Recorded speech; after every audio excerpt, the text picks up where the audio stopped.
L'ex presidente della regione Totò Cuffaro eletto segretario politico nazionale della Democrazia Cristiana al termine del 20° congresso nazionale della DC a Roma. Domani 9 maggio ricorrono i 30 anni della visita di Papa Giovanni Paolo II ad Agrigento, giunte in città le reliquie. Oggi 45° anniversario della morte di Peppino Impastato, ma anche la giornata mondiale della Croce Rossa. Tantissime città si tingono di rosso grazie alle divise di migliaia di volontari.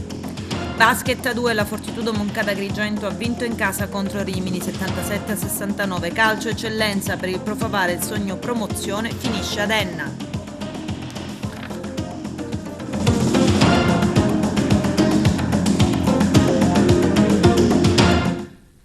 Bentrovati gentili telespettatori al nostro appuntamento con l'informazione. In apertura parliamo dell'ex presidente della regione Totò Cuffaro, commissario regionale della Democrazia Cristiana in Sicilia, è stato eletto all'unanimità segretario politico nazionale della Democrazia Cristiana. L'elezione è avvenuta al termine del 21° congresso nazionale della DC a Roma. Il nostro direttore Arturo Cantella. Totò Cuffaro, commissario regionale della Democrazia Cristiana in Sicilia, è stato eletto all'unanimità segretario politico nazionale della Democrazia Cristiana. L'elezione è avvenuta al termine del 20° congresso nazionale della Democrazia Cristiana, che è avvenuto nella giornata di ieri, domenica, presso il centro congressi Sheraton dei Medici a Roma. Questo quanto scritto in un comunicato stampa. Da 2 giorni hanno partecipato 400 delegati provenienti da diverse regioni d'Italia. Presidente del partito è stato eletto Renato Grassi e vice segretario del partito Giampiero Samorì.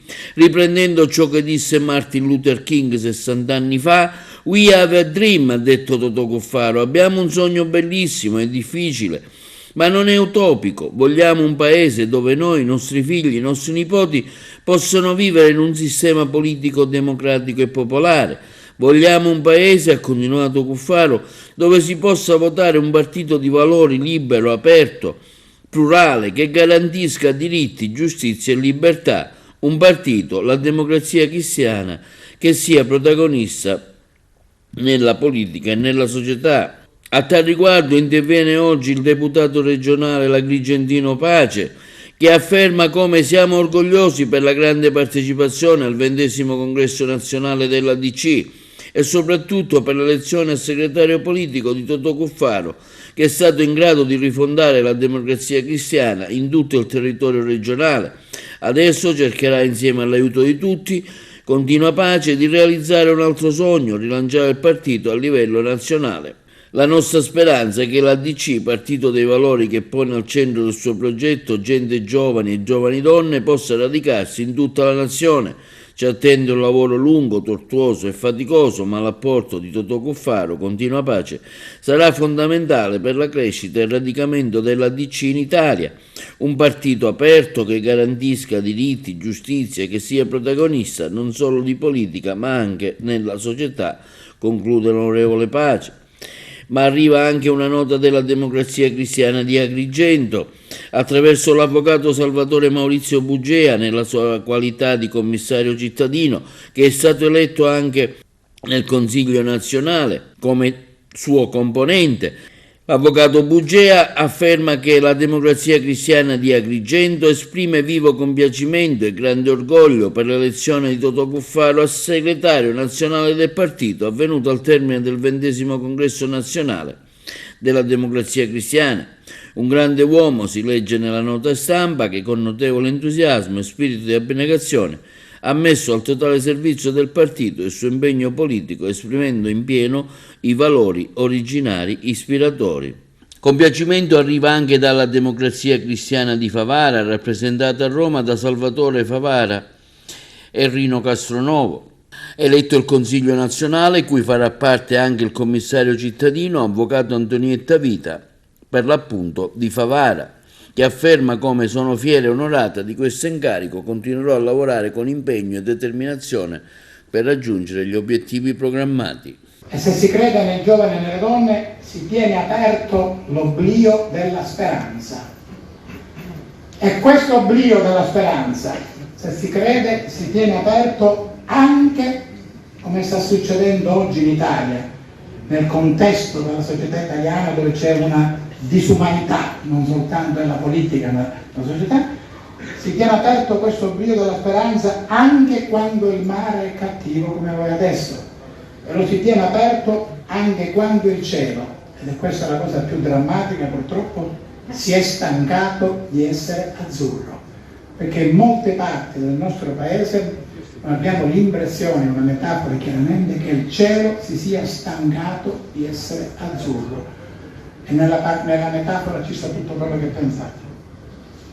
Allora io credo che la nostra democrazia cristiana, quella che tutti insieme vogliamo, non è soltanto il nostro sogno che vogliamo regalare agli altri, perché i sogni sono tutto quello che nessuno ci può privare. Se vivono dei sogni, un uomo non è più un uomo.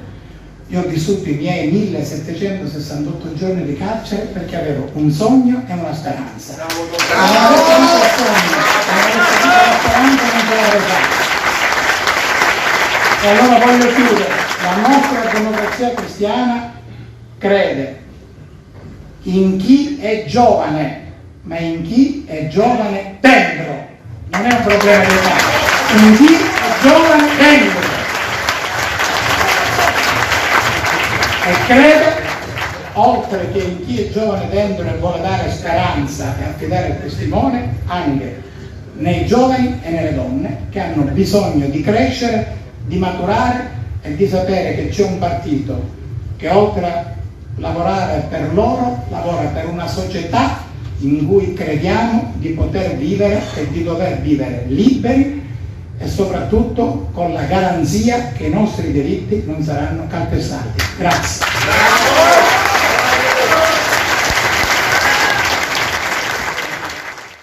A Palermo, in via Paladini, una donna avrebbe accoltellato il figlio di 34 anni ferendolo all'addome con un coltello da cucina, che è stato sequestrato dalla polizia scientifica. Un condomino ha telefonato al 112. Il giovane è stato trasportato al pronto soccorso dell'ospedale Villa Sofia in codice rosso. La madre di 62 anni, colta in profondo stato di agitazione, è stata arrestata per tentato omicidio. Madre e figlio avrebbero litigato spesso 3 anni fa. Il figlio è stato anche arrestato per maltrattamenti in famiglia. Domani, 9 maggio, ricorrono i 30 anni della visita di Papa Giovanni Paolo II ad Agrigento e ieri sono giunte in città le reliquie di primo grado di Papa Wojtyla. Arturo Cantella. In occasione del 30° anniversario della visita di San Giovanni Paolo II ad Agrigento è stata donata all'arcidiocesi dal cardinale Stanislao Divischi una reliquia ex sanguine del Papa polacco. La teca, incastonata in un'icona, è stata consegnata in forma privata all'arcivescovo Monsignor Alessandro Damiano nella giornata di ieri 7 maggio, prima della celebrazione eucaristica in cattedrale, e sarà custodita nel palazzo arcivescovile. A consegnare la reliquia sono stati Danilo Tanco e Omar Giampaolo Mohamed Ahmed. Il sindaco dottor Francesco Miccichè ha consegnato l'icona donata dalla Fondazione Teatro Valle dei Templi. Autore dell'icona è un artista ucraino, Roman Vaskly, professore di arte sacra, che ha conosciuto personalmente San Giovanni Paolo II.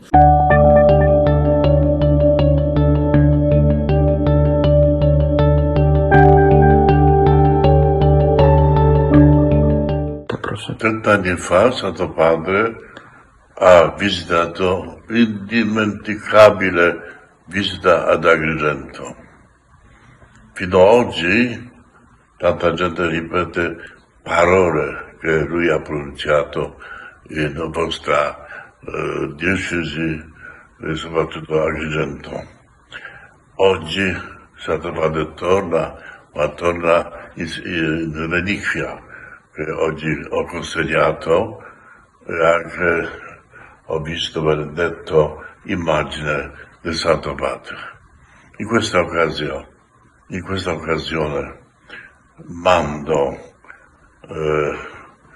i miei auguri, saluti, e anche spero che devozione a San Giovanni Paolo II porterà buoni frutti. In nomine Patris et Filii et Spiritus Sancti. Amen.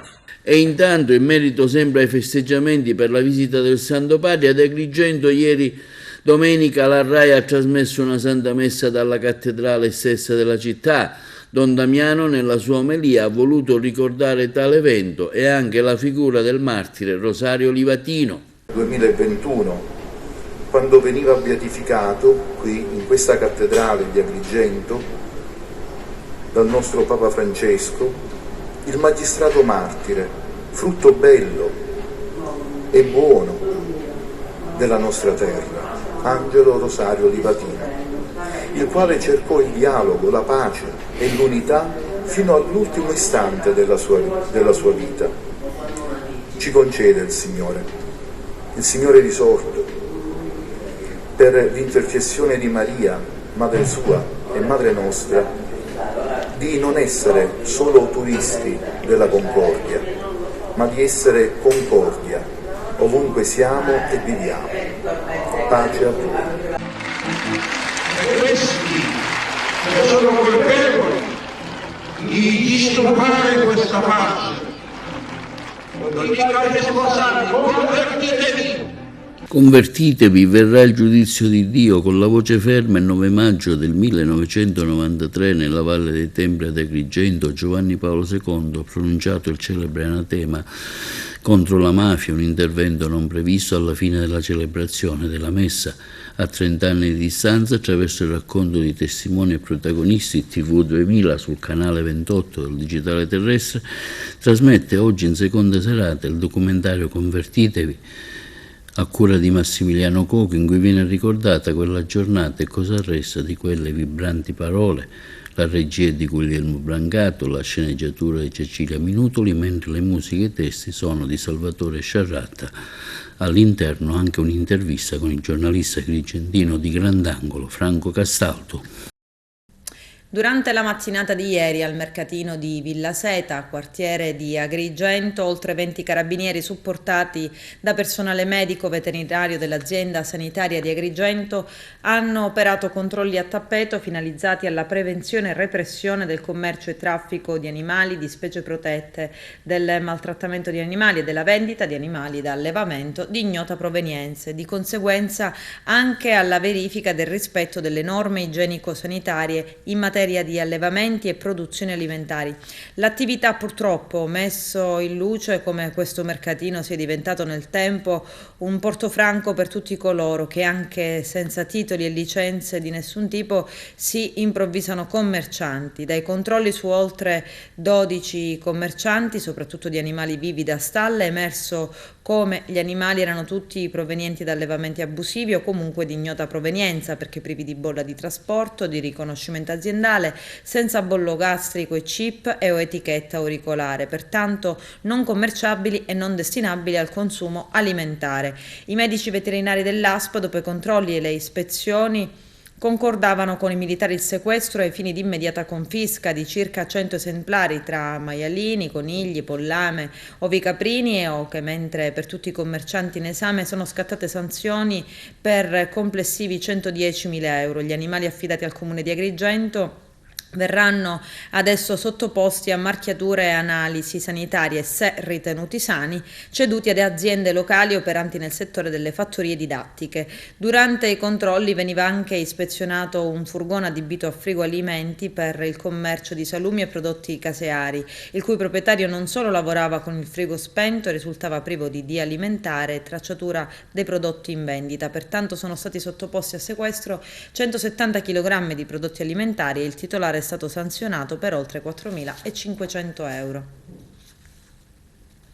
Oggi, 8 maggio 2023, si ricorda il 45esimo anniversario della morte di Peppino Impastato, attivista e giornalista, fondatore con i suoi giovani amici di Una Voce Libera, l'emittente radiofonica Radio Out, da cui denunciava e smascherava anche attraverso la satira il fenomeno mafioso che imperversava nel territorio siciliano. Vediamo.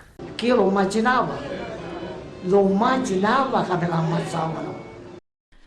Il 9 maggio 1978 viene trovato il cadavere di Peppino Impastato con una carica di tritolo sotto il corpo, adagiato sui binari della ferrovia di Cinisi. Poi l'hanno trascinato e se lo portarono sul binario. e ci mise una gomma di 5 kg, un corpo così proprio era. Mio figlio restò a terra, fecero un funerale finto, non c'era niente nella cassa, niente, mi crede? Nato a Cinisi da una famiglia mafiosa, rompe con il padre Luigi e dà il via ad un'attività politico-culturale antimafia. Fonda il giornalino L'Idea Socialista nel 1977, dà vita a Radio Auto, una radio libera, autofinanziata, in cui denuncia i delitti e gli affari dei mafiosi di Cinisi e Terrasini, facendo nomi e cognomi, in primis quello del capomafia Tano Badalamenti. E ce lo diceva, Peppino sta attento. Nella trasmissione Onda Pazza, molto seguita, sbeffeggia mafiosi e politici.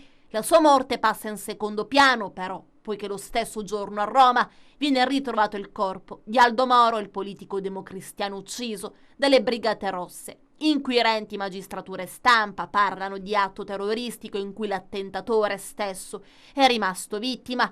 I compagni di Peppino vengono perquisiti e trattati come perfetti terroristi. Intanto alle elezioni comunali, pur morto, Peppino Impastato risulta il candidato più votato e diversi attivisti, compresi i parenti di Impastato, iniziano ad indicare la mafia come responsabile dell'omicidio. Peppino, tu non lo puoi fare. Peppino, tu lo sai a quale famiglia appartieni?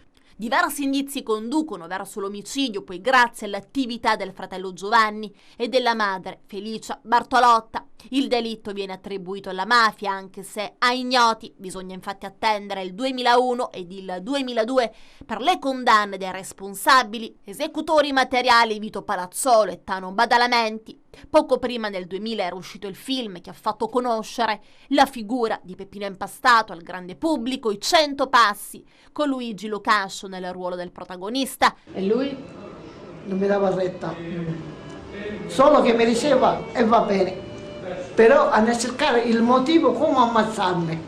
Era scomodo e irriverente il militante di Democrazia Proletaria, candidato al Consiglio Comunale di Cinisi. Il 9 maggio del 78 avrebbe dovuto tenere il comizio conclusivo della sua campagna elettorale, ma così non è stato, poiché le sue denunce fatte via radio attraverso la trasmissione Onda Pazza hanno colpito nel segno e per questo è stato messo a tacere per sempre. Polizia, carabinieri, mafiosi e politici erano tutti e tre d'accordo. Impastato pagò con la vita l'aver sfidato la mafia in un territorio in cui si era stabilito un sistema di relazioni tra apparati dello Stato e mafiosi. Il recupero del casolare dove fu ucciso è un ulteriore contributo alla gratitudine e all'ammirazione da parte di tutti e uno stimolo anche di conoscenza dell'impegno per i diritti delle future generazioni. Il piede che hanno trovato di mio figlio, le mani e la pietra, animale, che venne e diceva ma in Sicilia c'è stato animale, ci tiravano a colpo di pietra in testa.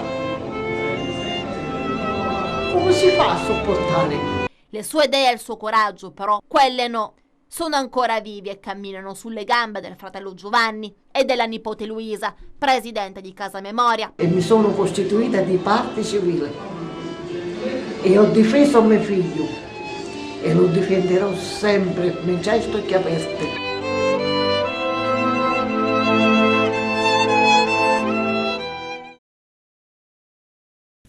E oggi è anche la giornata della Croce Rossa. Tantissime città si tingono di rosso grazie alle divise di migliaia di volontari. Vediamo. Io dico sempre che con una sacca salviamo 3 persone, perché si possono utilizzare il plasma da solo, le piastrine da sole o i globuli rossi da sole. Quindi con una sacca salviamo 3 vite. Qual è la risposta che dà Messina a queste iniziative? Diciamo che è un po' migliorata, perché io mi occupo della donazione di sangue dal 90 e ci sono stati alti e bassi. Adesso stiamo sensibilizzando un pochino di più i giovani, ci stiamo muovendo chiaramente, la Croce Rossa è sempre in prima linea quando c'è bisogno, perché c'è tanto bisogno di sangue e del nostro aiuto per tutto. Una Croce Rossa impegnata a 360 gradi in tante attività, per questo anche una raccolta fondi per l'acquisto di una nuova ambulanza. L'ambulanza particolare, perché ci sono tutti i presidi che si usano per la rianimazione su questa ambulanza. Anche perché comunque siete un'istituzione prestigiosa, ma servono sempre le risorse per poter portare avanti i progetti. Sicuramente noi siamo, come diceva lei, a 360 gradi perché ci occupiamo delle famiglie indigenti, quindi facciamo distribuzione pacchi, andiamo a fare servizio per i bambini disabili che hanno necessità di noi, per gli anziani che ci chiedono di portare la medicina a casa, quindi facciamo la raccolta farmaci. Siamo a 360 gradi presenti su questo territorio. Mi auguro che anche con la donazione riusciamo a fare tanto, più di quanto facciamo. In occasione dell'anno internazionale del dialogo come garanzia di pace, l'Archivio di Stato di Agrigento e la società Dante Alighieri promuovono un incontro sul tema Dante, la guerra e la pace, il valore della memoria tra documenti, monumenti e prospettive educative. Un'occasione di incontro, scambio e studio a cui hanno partecipato gli istituti scolastici Montalcini e il polo didattico Arentra. Arturo Cantella. Oggi giornata importante qui all'Archivio Storico, anno internazionale del dialogo come garanzia di pace, un'iniziativa svolta dall'Associazione Dante in tandem appunto con l'Archivio. Sì, perché noi con l'Archivio di Stato abbiamo siglato un protocollo d'intesa e quindi non sono incontri saltuari ma delle programmazioni sistematiche svolte nel corso dell'anno. Quest'anno abbiamo voluto proprio essere in questo luogo stupendo, magico, anche perché i ragazzi dall'idea dell'importanza della ricerca, dall'idea anche dell'importanza dell'utilizzo dell'Archivio di Stato.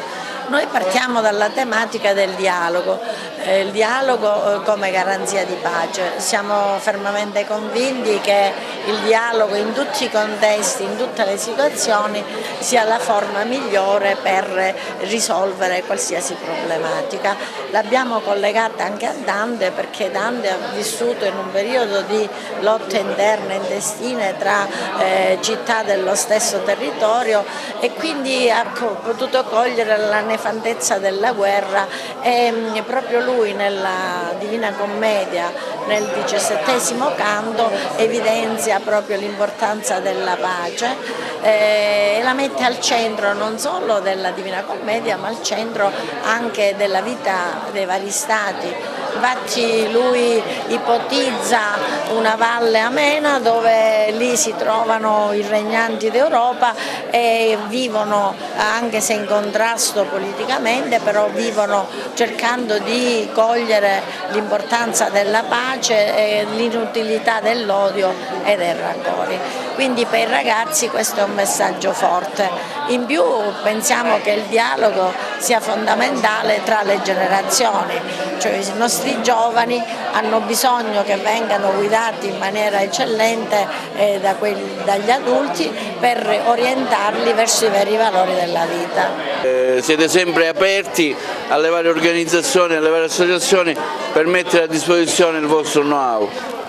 Certo, l'Archivio di Stato è un luogo della cultura inclusivo, un luogo che fa del dialogo uno dei pilastri della comunicazione e delle attività culturali. Per questo motivo abbiamo fortemente voluto con la dottoressa Ierna questo incontro all'interno della programmazione della Società Dante Alighieri per il 2023.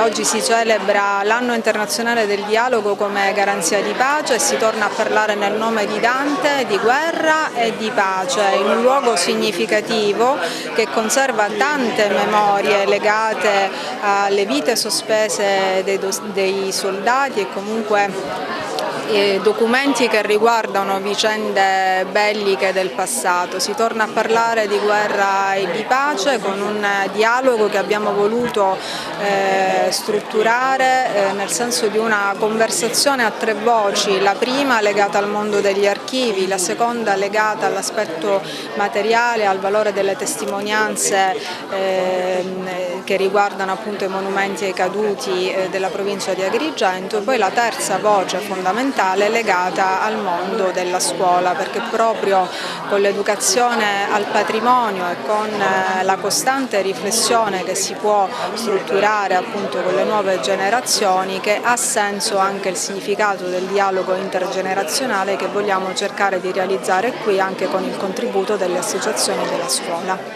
Anche l'Istituto Leonardo presente a questa iniziativa organizzata oggi dalla Dante all'Archivio di Stato? Sì, è molto importante per noi essere qui presenti perché i ragazzi hanno lavorato nel corso dell'anno sulle fonti, sullo studio delle fonti, della storia e quindi hanno imparato come sia importante valorizzare la traccia che l'uomo lascia nel suo passaggio nella storia per trasformarla in fonte e quindi in documento che poi rappresenta appunto lo studio, il prodotto finale dello storico. Anche Paolo Cilona presente a questa iniziativa nella qualità di relatore. È una giornata molto importante perché i temi sono molto suggestivi, parlare di pace, parlare di guerra e parlare anche del sommo pontefice Dante non è cosa da poco, perché bisogna ricordare che durante la Prima Guerra Mondiale il 75% dei soldati in trincea non parlava, non scriveva perché erano tutti analfabeti, quindi Dante non era presente in mezzo alle trincee. Perché? Perché ognuno parlava il proprio dialetto e allora che cosa è successo? L'unica parola che univa i militoni italiani era fratello, quindi fratello, fratello, fratello, quindi poi i monumenti sono per ricordare il sacrificio di coloro i quali sono morti e sono tantissimi, sono oltre 651.000 i soldati morti durante la Prima Guerra Mondiale, quindi bisogna avere anche rispetto nei confronti di chi ha dato la vita per l'Italia vittoriosa. L'Istituto Gallo Nautico di Porto Empedocle è oggi impegnato in un appuntamento tematico targato Lions dal titolo Salviamo il nostro mare e la nostra terra. Vediamo. Lions Club Agrigento Chiaramonte è oggi qui al Nautico Gallo per un'interessante iniziativa sul mare, sulla pulizia del mare. Salviamo il nostro mare e la nostra terra. Lions Club Agrigento Chiaramonte, che mi onoro di rappresentare, organizza oggi un service sul tema ambiente, uno dei 5 temi globali internazionali del Lions International. Oggi ci occuperemo di tutela del mare e dell'ambiente in particolare. L'idea parte dall'esperienza di un velista solitario che, circumnavigando la Sicilia con un natante recuperato da discarica e messo in piedi utilizzando materiale di recupero, ha potuto filmare lungo questo percorso tutto quello che incontrava girando la Sicilia in mare, tutta la plastica, tutto il rifiuto, tutto quello che va a sporcare i nostri mari, che inevitabilmente va a rovinare quella che è la flora e la fauna marina, con spesso il pesce, anche con elementi scientifici già provati, il pesce ingerisce, ingerendo questa plastica che poi noi andiamo a mangiare come alimento, inevitabilmente viene anche riscontrato nel nostro organismo.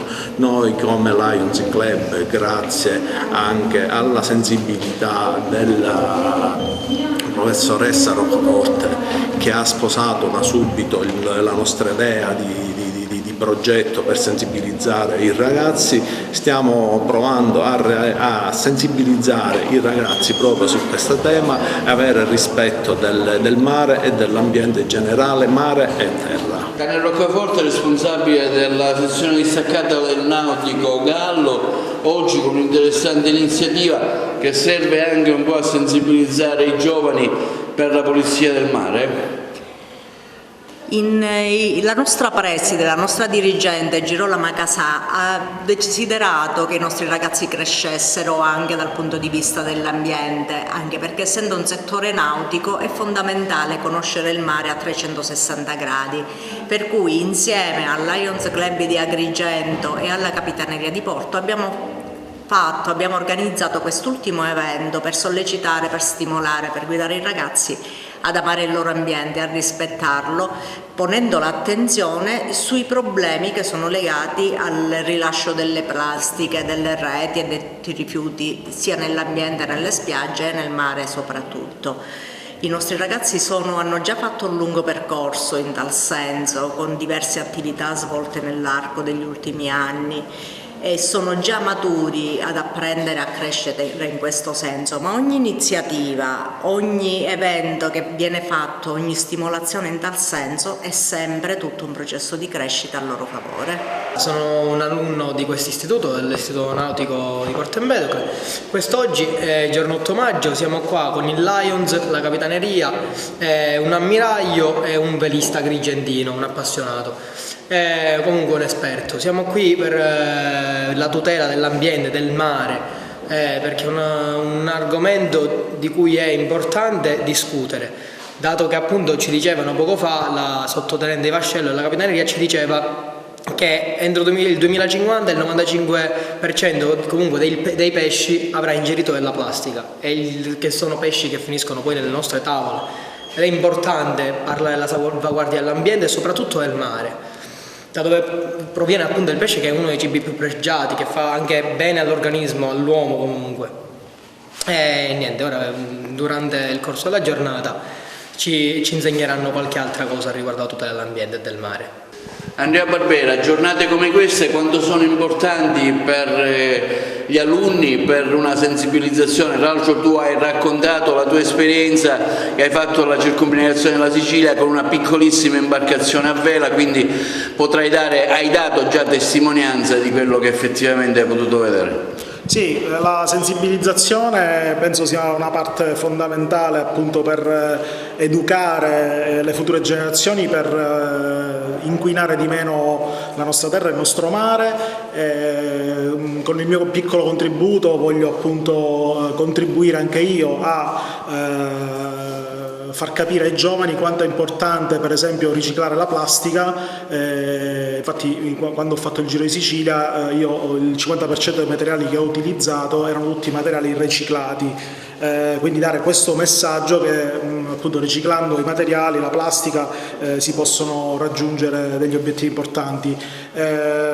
Oggi mi ritrovo qua per la seconda volta in questo istituto nautico Niccolò Gallo a dare il mio contributo, per me è un onore. Adesso c'è la pubblicità, a tra poco vi aspetto. Torna il premio Carchinos, che premierà le eccellenze agrigentine e non solo, che si sono distinte nel panorama nazionale ed internazionale dando lustro al territorio. Oggi conferenza stampa, svelati i vincitori. Arturo Cantella. Al via il premio Carchinos 2023, settima edizione. Tra i premiati quest'anno per il giornalismo Carmelo Lazzaro, per il teatro e tradizioni Giovanni Moscato, per l'imprenditoria Mancuso Gelato, per la musica e lo spettacolo Lello Analfino, per la legalità Ignazio Gibilaro, per lo sport Totò Schillaci, per la città Francesco Miccichè. Cultura e paesaggio a Roberto Sciarratta, direttore dell'Ente Parco, e il premio speciale 2023 a Giuseppe Vita, noto imprenditore agrigentino, insomma, nel mondo delle eccellenze bancarie. Madrina dell'evento quest'anno Nadia Luricella, la presentazione di Elettra Curto, la regia di Bruno Carapezza, presidente dell'associazione Francesco Novara, il direttore artistico Carmelo Cantone. Assolutamente sì, la cosa più importante di quest'anno sarà che per la prima volta abbiamo una madrina. La madrina è Nadia Lauricella che farà della sua disabilità un momento magico, farà vedere come anche con la disabilità si possono veramente lanciare messaggi di positività, e Nadia è una leader, Nadia è un uragano, qualcosa di straordinario, non anticipo di più. Tra le novità di quest'anno c'è il convegno il giorno prima a Casa Barbadoro, esalteremo le eccellenze del progetto Diodoros, qualcosa di importante per il nostro territorio, e poi continua una iniziativa appunto partita lo scorso anno della sicilianità, il premio all'identità siciliana. Quest'anno abbiamo voluto scegliere un campione d'altri tempi, tanto caro a tutti perché ancora quelle notti magiche sono nel cuore di tutti. Totò Schillaci sarà al Teatro Pirandello con noi. Ricordo a tutti che l'ingresso è gratuito fino a esaurimento di posti, quindi appuntamento sabato 20 alle ore 20 al Teatro Pirandello. Premio Carchinos 2023, un appuntamento che si rinnova anche quest'anno, tra l'altro lei è anche uno dei premiati. Sì, si rinnova anche quest'anno, è 7ª edizione. Voglio precisare però sono io tra i premiati, ma non sono io come Francesco Micciche, ma come sindaco di Agrigento, come amministrazione comunale. Rappresento l'intera città perché per l'obiettivo che abbiamo raggiunto, per questa opportunità che Agrigento è riuscita ad avere come capitale della Natura 25, penso che sia un evento epocale e quindi Agrigento se lo merita. Direttore, una breve battuta sul premio Carchinos e sull'importanza che le assume. Diceva lei nel suo intervento, 20 anni fa ci prendevano come modello di abusivismo, ora siamo il simbolo della cultura in Italia.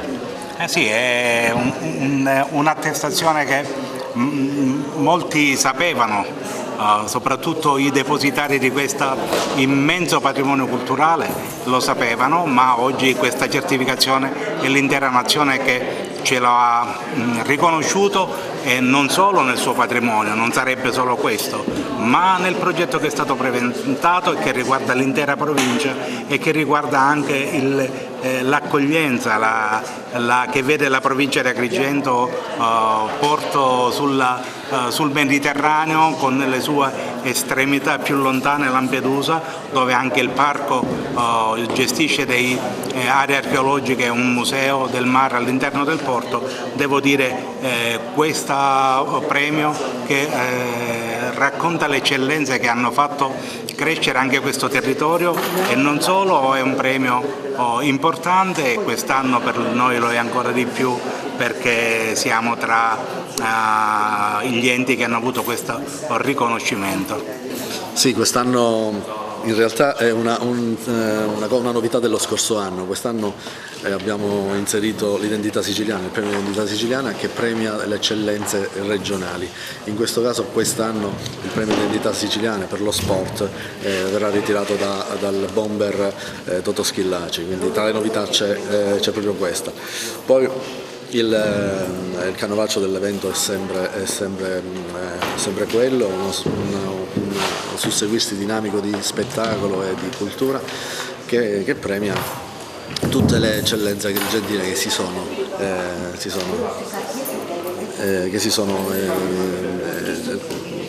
distinte. Ecco. Anche a Palermo è arrivata la staffetta dell'umanità organizzata dal giornalista Michele Santoro con la sua associazione Servizio Pubblico. Vediamo. Le due cose sono sinonimi. Come si fa a costruire la pace con le armi?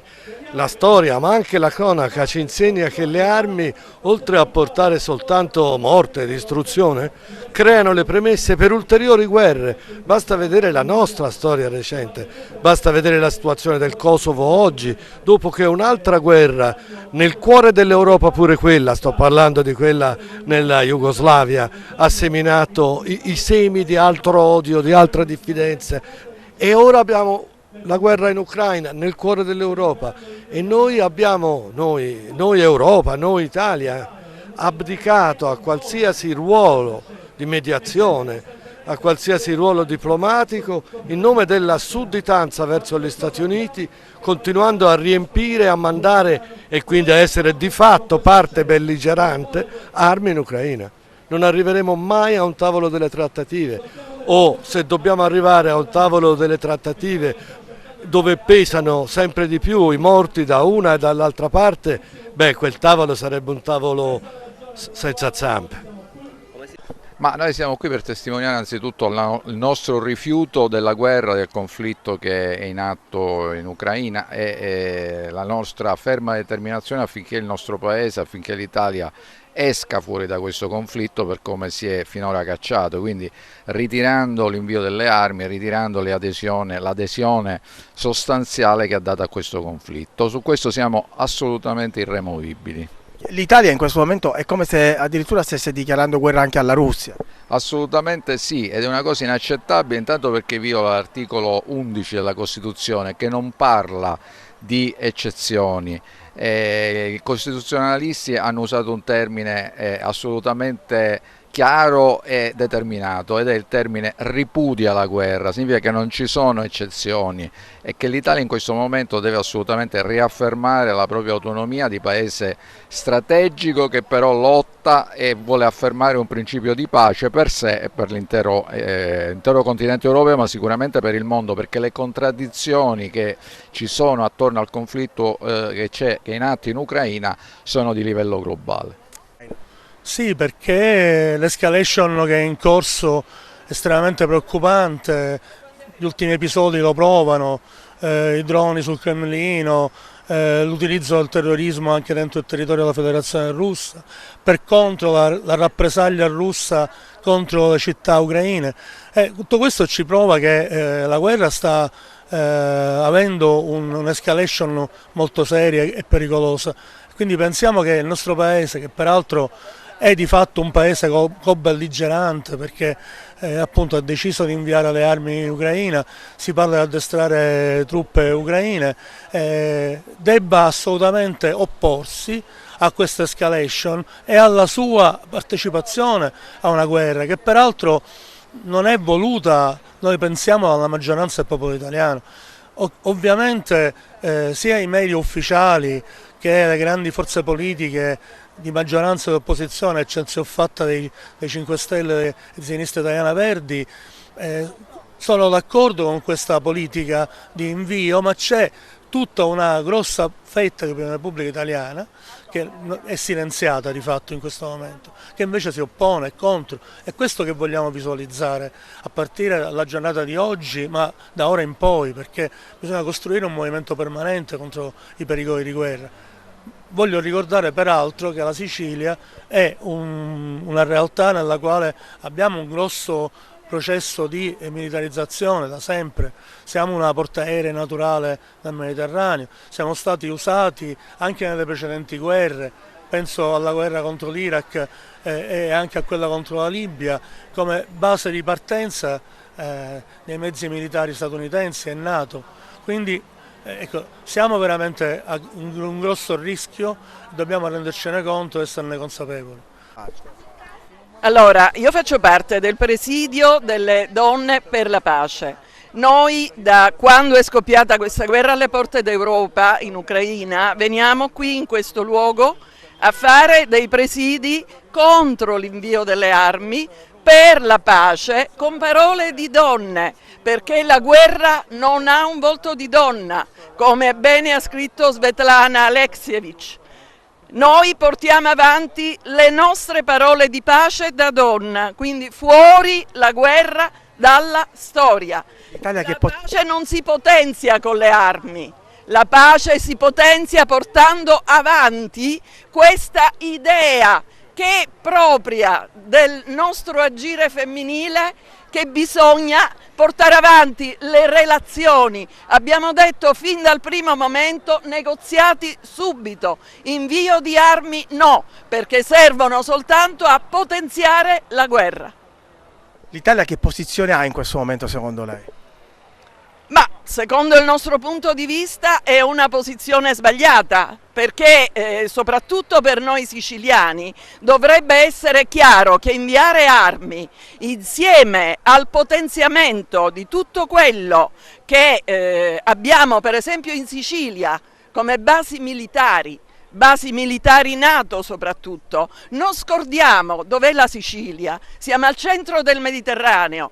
Se scoppia una guerra mondiale, cosa sempre possibile. Noi siamo al centro del conflitto perché il Mediterraneo è una base strategica importante.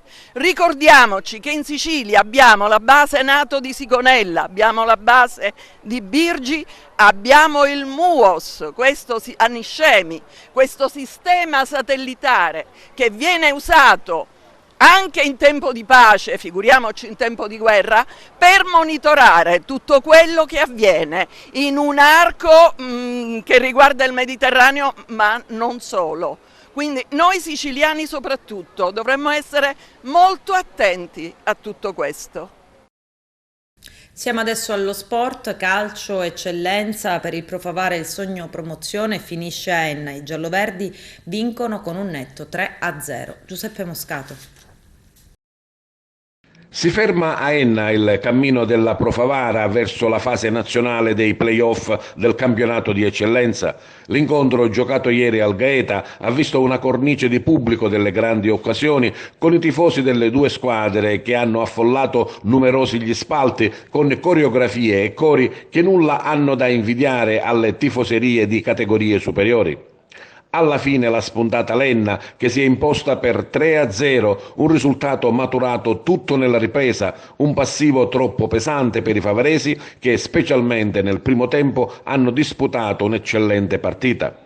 La Pro Favara, che proprio nella prima parte di gara ha giocato con autonomia, ha pressato gli avversari e sfiorato il vantaggio in almeno 2 occasioni, con Miano che tira a botta sicura ma il portiere respinge e con Retucci il cui tiro fa la barba al palo della porta difesa da Di Carlo. Nella ripresa la Pro Favara subisce un netto calo, gli ennesi si fanno sempre più pericolosi e vanno in vantaggio al 50° con Cocimano che solo in area non ha nessuna difficoltà a battere i re. Un gol che disorienta la Pro Favara che subisce il raddoppio ancora con Cocimano. Pro Favara che prova a reagire ma spreca una grossa occasione con Graziano che solo davanti al portiere si fa parare un gol già fatto. Poco prima del 90° il veloce contropiede ennese con la rete di Cairoto che decreta il pesante 3-0 finale. Sì, intanto faccio i complimenti all'Enna per il passaggio del turno. Per quanto riguarda noi credo che abbiamo disputato un ottimo primo tempo, abbiamo avuto qualche occasione, non l'abbiamo sfruttata e abbiamo cesso qualcosina, però credo che il primo tempo sia stato abbastanza equilibrato. Poi si è rotto un po' l'equilibrio appena abbiamo subito il gol e di lì è andato un po' tutto a salire perché ho dovuto fare un po' di cambi, mettere degli attaccanti per cercare di recuperare la partita, ci siamo un po' più sbilanciati e abbiamo concesso qualcosa a una squadra che quando riparte fa male, però devo dire che non ho nulla da rimproverare a questi ragazzi perché veramente hanno dato tutto dal primo fino all'ultimo, anzi li ringrazio per quello che hanno fatto in queste finali, semifinale e finale playoff e per tutto il campionato perché credo che abbiamo fatto qualcosa di importante. Mi dispiace per la società, per il pubblico che oggi era in massa, volevamo regalare qualcosa, non ci siamo riusciti, però credo che usciamo a testa alta da questa competizione. Sicuramente resta l'amaro in bocca, ma credo che ci sia poco o niente da rimproverarsi.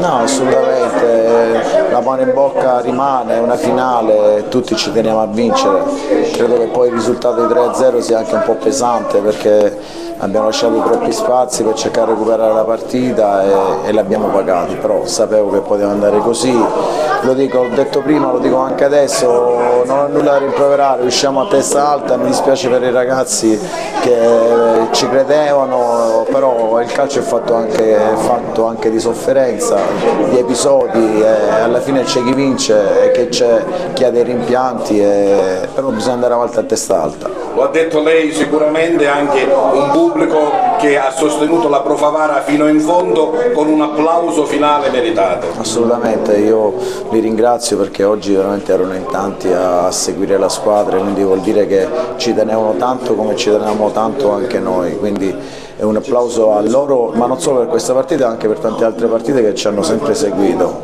Da parte nostra credo che in questa stagione abbiamo regalato veramente dei momenti importanti peccato non aver regalato l'ultimo, però il calcio, come ho detto prima, è fatto anche di questo, c'è chi vince, c'è chi perde, c'è chi soffre e oggi l'Enna ha meritato di vincere, quindi complimenti a loro. Abbiamo battuto un degno avversario, abbiamo lottato a denti stretti tutte e due le squadre e poi noi abbiamo fatto dei gol importanti che modestamente si vedono in altre categorie. Un'Enna volenterosa, un'Enna caparbia, un pubblico amico, devo dire anche da ambo le parti a sostenere ognuno i propri colori. Io sono andato insieme ai miei ragazzi anche sotto il pubblico del Favara perché questa è stata una giornata di sport, è andata bene per noi, però auguro le migliori fortune alla città di Favara. Si dice sempre che i playoff sono un campionato a sé e adesso insomma la salita è ancora più irta e più ripida. Guardi, io le ho vinte 2 volte e lo so quanto è difficile, però provarci, sognare, però facendo del lavoro serio non costa niente, ecco.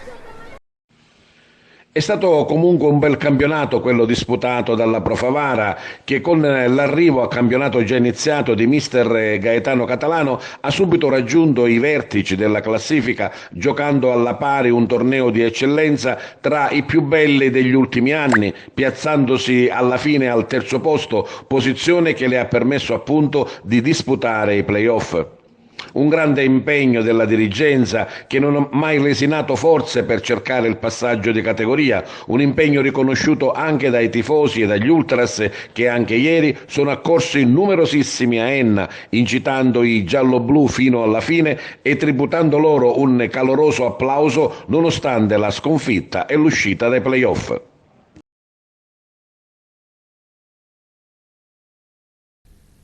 Basket a 2, la Fortitudo Moncada Agrigento ha vinto in casa a Porto Empedocle al Pala Moncada contro Rimini 77-69. Mantiene così il primo posto nel girone bianco della fase ad orologio. Vediamo. Jack, era importante vincere per mantenere il primo posto del girone bianco, adesso è playoff, però oggi vincere è stata una grande battaglia. Sì, assolutamente.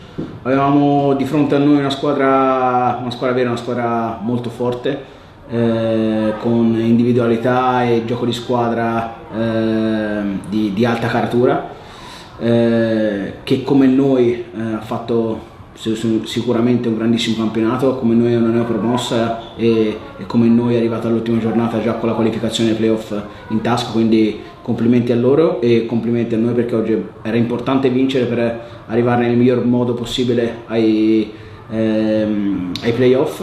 Hai detto bene te, è stata una battaglia perché siamo stati bravi ad approcciare bene la partita, poi abbiamo calato un po' quella che era l'attenzione più che l'intensità, l'attenzione sia in attacco che in difesa, e gli abbiamo permesso loro di riportarsi in partita. Poi siamo stati bravi a ridare una spallata nel terzo quarto e a gestire e comandare fino alla fine della partita.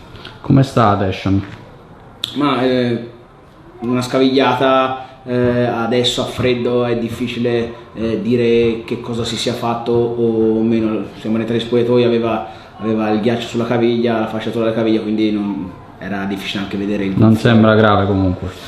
No, al momento non so dirti niente di preciso, dobbiamo aspettare domani, dopodomani di fare eventuali esami per vedere cosa si sia fatto. Adesso si passa ai playoff, quindi si è lottato tutta la stagione per raggiungerli in maniera anche abbastanza convincente.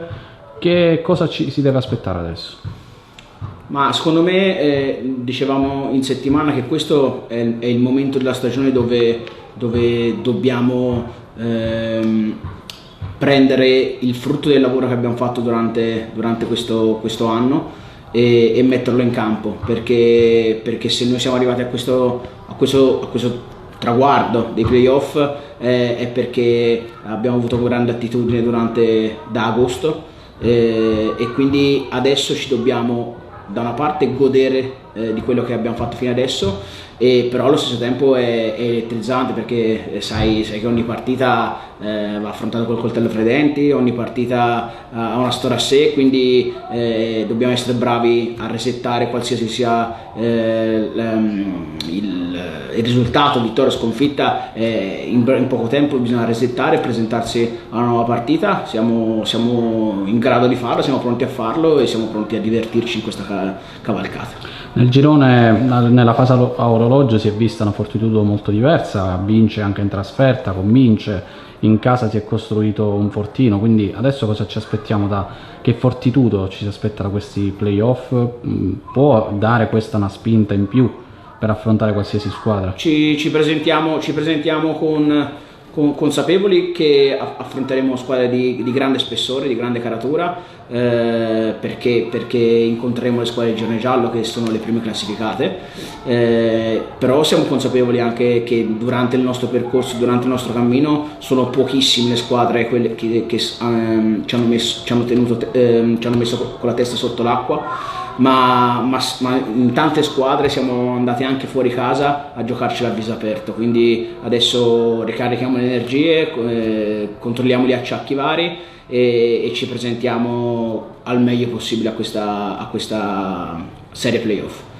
Come andrà non lo sappiamo, però sicuramente venderemo carapelle sia in casa che fuori casa, per provare a riportare e allungare la serie il più possibile e riportare 2 partite a casa nostra. Lollo, è stata una partita molto combattuta, però per la Fortitudo è una vittoria importante che vale il primo posto nel girone e adesso si affrontano ai playoff. Assolutamente, è una vittoria che ci dà slancio, che ne avevamo bisogno contro una squadra forte e ben organizzata. Ci voleva e ora ci vuole tutta l'energia di tutta la città e tutto il pubblico per darci una mano per questi playoff, per sognare. Oggi dove è stata più forte la Fortitudo? Ma devo dire, siamo stati compatti, nonostante tanti momenti di difficoltà, l'infortunio del nostro americano. I vari momenti che magari qualcuno non è entrato in partita, siamo riusciti a stare compatti assieme e portarla a casa. In questa partita, così come in tutto il girone, la Fortitudo ha dimostrato di non avere paura di nessuno. Questo può essere un aspetto importante in vista dei playoff, qualunque squadra si affronti? Assolutamente, sono sicuro che ai playoff chiunque ci capiti sicuramente non sarà contento di beccarci, ne sono sicuro. Vuoi fare una dedica a qualcuno per questa vittoria e anche in vista dei playoff? Beh, la famiglia Moncada e al presidente, che è da poco passato il suo anniversario della morte e direi che mi sa più che giusto. Con questo è tutto, termina qui l'edizione del telegiornale. Grazie per la gentile attenzione e per essere stati con noi. A presto.